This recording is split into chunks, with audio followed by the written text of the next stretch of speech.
اس کے بعد سوال نمبر 130، چھوٹے مگرمچھ کس کام میں ماہر ہوتے ہیں؟ چھلانگ لگانے میں ماہر ہوتے ہیں، شکار پکڑنے میں، تیرنے میں اور دوڑ لگانے میں۔ تو پہلا آپشن صحیح ہو جائے گا، آپشن نمبر 1 چھلانگ لگانے میں ماہر ہوتے ہیں۔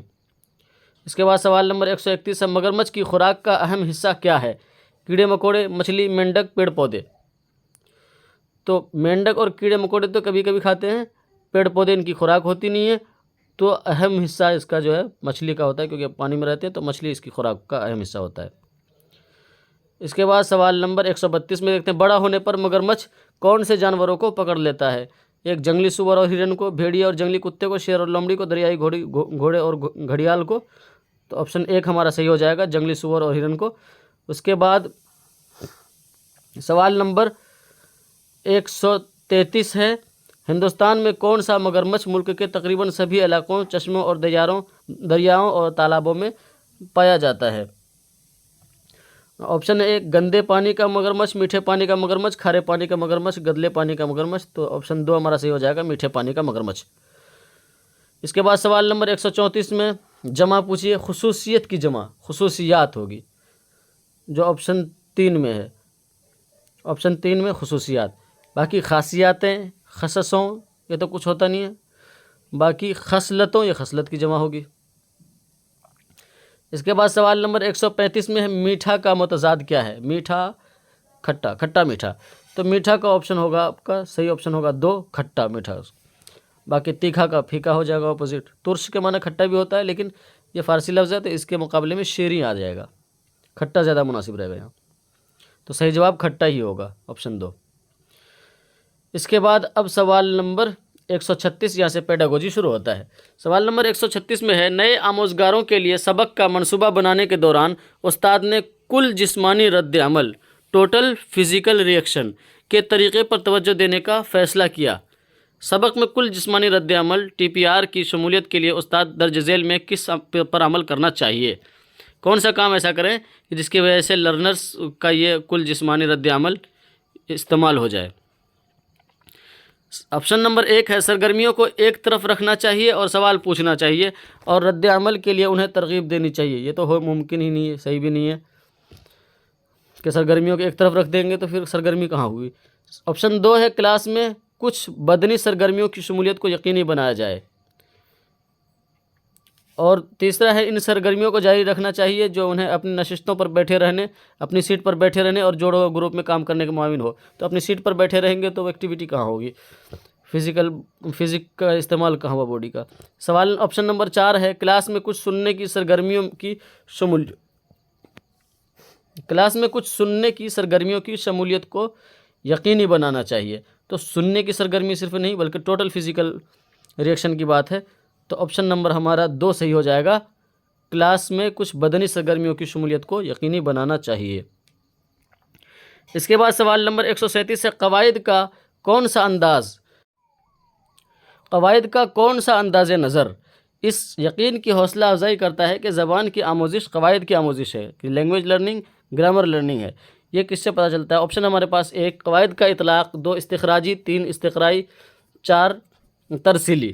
تو قواعد کا اطلاق تو ہو گیا، وہ ہوگا نہیں۔ دوسرا ہے استخراجی، استخراجی کا مطلب ہوتا ہے انڈکٹیو میتھڈ، اور استقرائی کا مطلب ہوتا ہے ڈیڈکٹیو، اور ترسیلی کا مطلب ہوتا ہے ڈیلیوری میتھڈ۔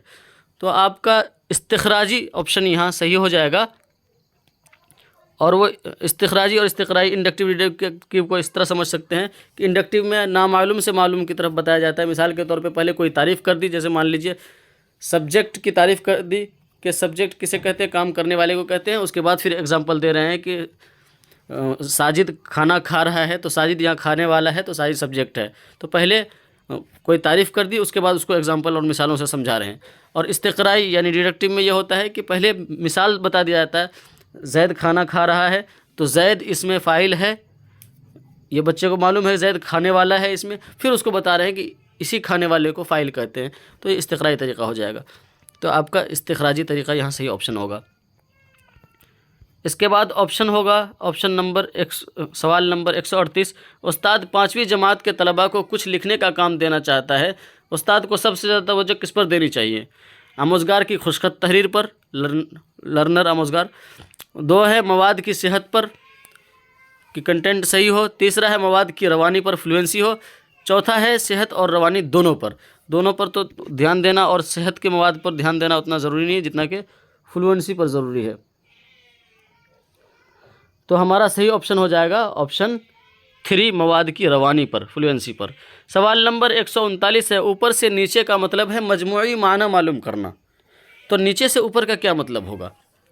تو نیچے سے اوپر کا مطلب ہوگا متن کے الفاظ اور جملوں پر توجہ دینا۔ آپشن دیکھ لیتے ہیں۔ آپشن ہمارے پاس 1، مختصر جواب والے سوال پوچھنے پر توجہ دینا، متن اور خیالات کی تلخیص پر توجہ دینا، تو تلخیص تو وہی ہو گیا مجموعی معنی معلوم کرنے کے لیے، ماقبل قرات پر توجہ دینا، اور اس کے بعد چوتھا ہے متن کے الفاظ اور جملوں پر توجہ دینا، جو کہ ہمارا صحیح آپشن ہوگا آپشن 4۔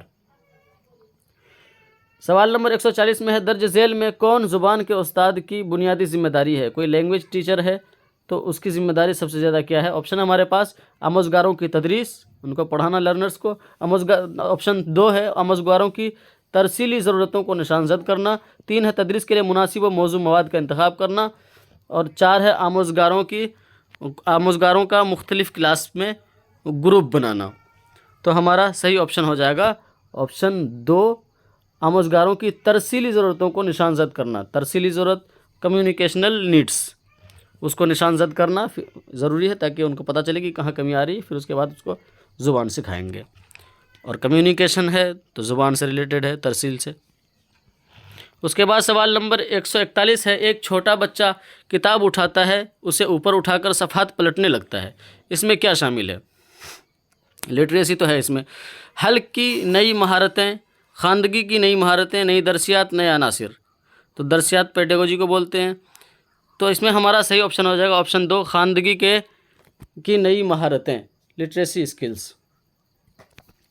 اس کے بعد سوال نمبر 142 ہے، دعویٰ اور دلیل۔ دعویٰ الف ہے، آموزگار زبانوں کا اکتساب کرتے ہیں، اکتساب کرتے ہیں کیونکہ وہ جینیاتی طور پر، جنس کے طور پر ایسا کرنے کی صلاحیت رکھتے ہیں، اور اس میں ماحول کا کوئی رول نہیں ہوتا۔ یہ بات ہی غلط ہوگی، ماحول کا بھی رول ہوتا ہے، کافی رول ہوتا ہے۔ دلیل با ہے، آموزگار مرتکز کلاس روم کا ماحول زبان کے اکتساب میں کافی مؤثر ہوتا ہے، مطلب آموزگار مرتکز لرنر سینٹرڈ، جس میں لرنر کے حساب سے کلاس روم ہو، تو اس کا ماحول بچے کے ایکویزیشن میں کافی مؤثر ہوتا ہے، اور یہ بات تو صحیح ہے۔ تو ہمارا آپشن یہ ہوگا جس میں کہ الف غلط ہے لیکن با صحیح ہے، تو پہلا آپشن ہمارا صحیح ہو جائے گا، الف غلط ہے لیکن با صحیح ہے۔ اس کے بعد سوال نمبر 143 دیکھتے ہیں، پڑھنے کی تدریس کا وہ طریقہ جو مخصوص سیاق میں الفاظ کے معنی پر زور دیتا ہے وہ ڈیش ہے۔ سیاق بولتے ہیں آگے پیچھے، جو ایک پیراگراف ہے تو اس کا کوئی میننگ سمجھ میں نہیں آ رہا ہے تو اس کے آگے پیچھے دیکھ کر کے سمجھنا، تو اس کو سیاق بولتے ہیں۔ تو اس کو کیسے سمجھیں گے؟ آپشن ہمارے پاس 1، ساختیاتی طریقہ، ترسیلی طریقہ، نیچے سے اوپر کا طریقہ، کل زبان کا طریقہ، ٹوٹل لینگویج میتھڈ۔ تو ہمارا آپشن 4 صحیح ہو جائے گا، کل زبان کا طریقہ۔ سوال نمبر 144 ہے، زبان کے بارے میں سوچنے اور بات کرنے کی صلاحیت ہے، مطلب لینگویج کے بارے میں بات کرنا اور لینگویج پر غور و فکر کرنا، لینگویج پر سوچنا، اس کو بولتے ہیں میٹا لنگولیزم، میٹا لنگوسٹک ایبیلٹی، اور جس کو اردو میں بولتے ہیں ماں بعد لسانی صلاحیتیں۔ تو ہمارا صحیح آپشن ہو جائے گا آپشن 1۔ اس کے بعد سوال نمبر 145 ہے، ایک ماں دوسری جماعت کے استاد سے کہتی ہے کہ اس کا لڑکا بعض اوقات ایسی باتیں کرتا ہے کہ اس نے اس سے قبل کسی بالغ یا اس کے بھائی بہنوں کو ایسے بولتے ہوئے نہیں سنا ہے، یہ کیسے ممکن ہوا؟ کسی سے سنا نہیں لیکن پھر بولا۔ درج ذیل میں سے کون اس سوال کا سب سے موزوں جواب ہے؟ جواب کیا دیں گے؟ اب دیکھتے ہیں استاد صاحب۔ آپشن ہے 1، تعمیرات پسند نظریے کے مطابق لڑکے نئی زبانیں ایجاد کرتے ہیں، لیکن ایجاد کرنے کے لیے کیا ہے کہ پہلے کچھ تو سننا چاہیے، اس کے بعد اس سے کریشن کرتے ہیں۔ دوسرے میں ہے بچے صرف بڑے لوگوں کی نقل کرتے ہیں، یہ تو بالکل منافی ہو گیا اسی بات کے۔ تیسرا ہے انسانی دماغ خلقی اعتبار سے زبان سیکھنے کے لیے بنا ہے، اور یہی ہمارا صحیح آپشن ہے کہ اگر نہ بھی سیکھیں تو خلقی اعتبار سے زبان سیکھنے کے لیے انسانی دماغ بنا ہے، تو وہ خود بھی کچھ باتیں کر سکتا ہے، سیکھ سکتا ہے۔ چوتھا ہے لڑکے اس وقت زبان سیکھتے ہیں جب ہم لڑکوں کی زبان کے فروغ کو تقویت فراہم کرتے ہیں۔ تو آپشن ہمارا 3 صحیح ہو جائے گا، انسانی دماغ خلقی اعتبار سے زبان سیکھنے کے لیے بنا ہے۔ اس کے بعد سوال نمبر 146 ہے، ابتدائی خواندگی کی تسہیل میں، تسہیل مطلب آسانی، انیشیل لٹریسی کی آسانی میں مستعمل ٹیکنیک جس میں بالغ اور بچے ایک ساتھ کسی کتاب کو پڑھتے ہیں، بالغ سوال کرتے ہیں، مکالمے کی حوصلہ افزائی کرتے ہیں، اس کے بعد بچے بھی بالغ لوگوں سے سوال کرتے ہیں، تو مکالمہ ہو گیا، ڈائلاگ ہو گیا اس میں۔ تو آپشن ہمارے پاس 1 کہانی سننا، 2 مثالی قرأت، 3 مشترکہ قرأت، 4 مکالماتی قرأت۔ تو آپشن 4 ہمارا صحیح ہو جائے گا، مکالماتی قرأت، ڈائلاگ ریڈنگ۔ اس کے بعد سوال نمبر 147 ہے، استاد زبان کے آموزگاروں کی سننے کی مہارت کو فروغ دے سکتا ہے، کہ سننے کی مہارت کو کیسے فروغ دے سکتا ہے استاد؟ آپشن ہمارے پاس 1 جو بھی وہ خاموشی سے سن رہے ہوں اسے سننے دینا، 2 ہے کلاس روم کے اندر اور باہر آموزگاروں کے ساتھ مستقل بات چیت کر کے، 3 ہے زبان کی دوسری مہارتوں کے علاوہ صرف سننے کی مہارتوں پر توجہ مرکوز کرنا۔ یہ تو ناانصافی ہو جائے گی، صرف سننے کی مہارت پر توجہ مرکوز کریں گے تو ٹوٹل ڈیولپمنٹ نہیں ہو پائے گا، آل راؤنڈ ڈیولپمنٹ۔ 4 ہے آموزگاروں کے لیے ایسے مواقع فراہم کر کے جہاں وہ مختلف ماخذ، ریسورسز اور لوگوں کو سن سکیں اور سننے کی سرگرمیوں میں شامل ہوں۔ تو اس میں سرگرمی بھی آ گئی اور مختلف لوگوں سے سن بھی سکیں گے، تو یہی ہمارا صحیح آپشن ہوگا، آپشن 4، کہ ایسے مواقع فراہم کریں، ایسے جگہوں پر لے جائیں، جیسے ٹی وی دکھائیں، بازار لے جائیں، تاکہ وہ بچے سن سکیں، تو سننے سے اس کی سننے کی صلاحیت میں اضافہ ہوگا۔ اس کے بعد سوال نمبر 148 ہے، دعویٰ دلیل۔ دعویٰ الف ہے، ابتدائی سطح پر زبان میں قطعیت سب سے زیادہ اہم ہے۔ ابتدائی سطح پر زبان میں قطعیت یہ اہم نہیں ہے، کیونکہ اسٹارٹنگ میں بالکل پختگی آ جائے یہ ضروری نہیں ہے۔ دلیل میں کیا ہے؟ دوسری بات ہے، قواعد ابتدائی درسیات کا اٹوٹ حصہ ہے، شروعاتی طور پر قواعد سکھانے چاہیے، یہ بات صحیح ہے لیکن اس کی دلیل تو نہیں ہے، یہ پہلا جملہ ہی غلط ہے۔ تو ہمارا آپشن یہ ہوگا کہ الف غلط ہے اور با۔ آپشن دیکھ لیتے ہیں سب سے پہلے، الف غلط ہے لیکن با صحیح ہے، تو یہی ہمارا آپشن صحیح ہوگا، آپشن نمبر 1، الف غلط ہے لیکن با صحیح ہے۔ اس کے بعد سوال نمبر 149 دیکھتے ہیں، زبان کی نوعیت، زبان کی آموزش کی نوعیت اور درسیاتی نظام، ان دونوں میں اطلاق کے بارے میں نظریاتی موقف اور عقیدہ ہے، تو اس کا صحیح آپشن ہو جائے گا آپشن 4، انداز نظر۔ اس کے بعد اس پیپر کا آخری سوال ہے، سوال نمبر 150، تشکیلی تعین قدر ہے۔ تشکیلی بولتے ہیں فارمیٹیو کو، اور تعین قدر کہیں، انداز قدر کہیں، یا اسیسمنٹ کہہ لیں اس کو، یا پھر ایویلیوشن کہہ لیں، تو فارمیٹیو اسیسمنٹ مان لیجئے تشکیلی تعین قدر کو۔ یہ کیا ہے؟ آپشن ہمارے پاس 1، تبدیلی نہیں ہو سکتی، کیا فارمیٹیو اسیسمنٹ میں تبدیلی نہیں ہو سکتی ہے۔ 2، تدریسی آموزشی عمل میں جو کچھ ہو رہا ہے، ٹیچنگ لرننگ میں جو کچھ ہو رہا ہے اس کو بولتے ہیں تشکیلی تعین قدر، نہیں۔ 3، رواں ترقی اور بہتری سے متعلق، کہ جو بچوں میں کیا ترقی ہو رہی ہے، بہتری ہو رہی ہے یا نہیں ہو رہی، اس سے متعلق فارمیٹیو اسیسمنٹ ہوتا ہے، اور یہ بات صحیح ہے۔ 4 دیکھ لیتے ہیں، کورس کے دوران پہلے سے متعینہ یا مخصوص مراحل پر انجام دیا جاتا ہے، ایسا نہیں ہے، بلکہ ہمارا صحیح آپشن ہو جائے گا آپشن 3۔ فارمیٹیو اسیسمنٹ کیا ہوتا ہے؟ بیچ بیچ میں بچوں کی ترقی کو جانچنے کے لیے اسیسمنٹ کیا جاتا ہے۔